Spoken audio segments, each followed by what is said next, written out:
Tere! See on Brüsseli päev Yana Toomega ja salvestan ma seda neljapäeval, 12. veebruaril, kui 100 kilomeetri kaugusel Brüsselist asuvas Vanas Lossis toimub Euroopa tippkohtumine. See mitteametlik summit võib ja peaks tegelikult olema revolutsiooniline. Olen aga peaaegu kindel, et nii ei juhtu. Euroopa mägi sünnitab järjekordse hiire. Ma räägin sellest isegi natuke vihaga, sest kõik võinuks ju olla teisiti. Kommentaarides kirjutatakse sageli, kõik kuri on Euroopa Liidust. Miks me Brüsseli pikalt ei saada? Sellega ei saanud ma varem ega ei saa ka praegu kuidagi nõustuda. Me oleme kõik erinevad, kellegi jaoks on Eesti suveräänsus kõige tähtsam, keegi igatseb nõukaaega, keegi tahab elada piirideta Euroopas, kuid sellistel hetkedel nagu praegu, kui elektri- ja küttearved on hullumeelsed, tahame me kõik sisuliselt ühte ja sama, stabiilsust. Euroopa Liit on Eesti jaoks ja mitte ainus võimalus stabiilsuse saavutamiseks, meeldib see meile või mitte. Muide ärge arvake, et hullumeelsed arved on minu suust mingi abstraktne mõiste. Minu enda elektriarve on üles 1000 euro 130 kütetud ruutmeetris suuruse maja eest, kus me oleme ainult nädalavahetustel ilma elektriküteta, aga see selleks. Tulles tagasi tippkohtumise juurde, see on võimalus parandada seda, mis Euroopa Liidus ei ole korras. Tippkohtumise teema on konkurentsivõime kriis.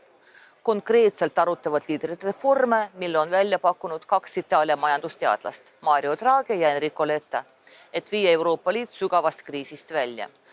Kriis väljendub paljuski. Näiteks oleme USA-st kohutavalt maha jäänud. 2008. aastal oli meie sisemajanduse kogutoodang 10% suurem kui Ameerika oma. Nüüd on see USA-s 30% suurem kui Euroopa Liidus. Võrreldes Ameerikaga investeerib Euroopa Liit vähe teadusuuringutesse. Meil on tööstusega halvemini, me ei suuda kiiresti kaitsevaldkonda arendada. Meil on elaniku kohta sissetulekute kasv 2 korda väiksem kui USA-s. See on keskmine näitaja. Eestis on olukord veel halvem. Muu hulgas pidurdavad meid väga tugevalt just elektrihinnad. Need on meil võrreldes Ameerika Ühendriikidega lihtsalt ülemäära kõrged. Miks see nii on, rääkisin eelmisel korral. Ja kui gaasihindadega midagi teha ei saa, CO2 heitkoguste kvootide hinnaga saame küll. See on see rohelise ülemineku aspekt, mida tuleb kiiresti muuta. Me pole ainsad maailmas, kus kehtib CO2 heitkogustega kauplemise süsteem. Kuid näiteks Californias on selline kvootide hind 10-15 eurot, Hiinas 10 eurot ja vähem tonni heitkoguste kohta. Meil oli see mõni nädal tagasi 92 eurot, praegu on 75. Nii hind ise kui ka selle kõikumine kahjustab meie majandust. Kui oleks kehtestatud hinnalagi, toodaksid Eesti põlevkivielektrijaamad elektrit odavamalt ja elektriarved ei oleks nii suured.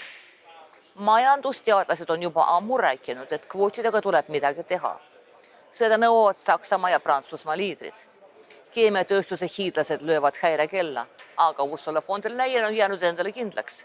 See on suurepärane süsteem, ärge sellega puudutage, kõik on korras.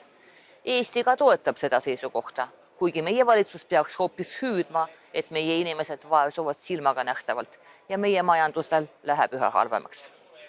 See on vaid üks näide. Globaalsetes küsimustes ei suuda Euroopa Liidrid veelgi enam kokkuleppele jõuda.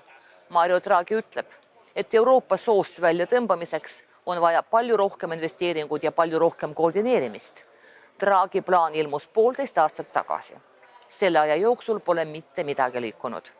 Investeerimiseks peab Euroopa võtma laenu, emiteerides eurovõlakirju.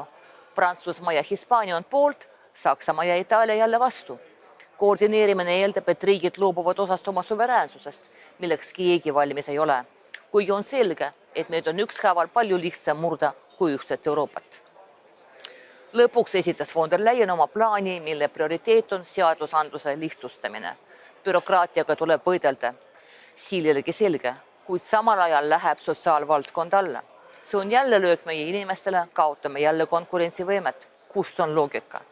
Üldiselt ma ei usu, et tippkohtumine midagi annab. Konsensust kindlasti ei tule. Alati on keegi vastu. Kas Prantsusmaa või Saksamaa, Ungari või Balti riigid. Tõsi, siin on tulemas uus pööre.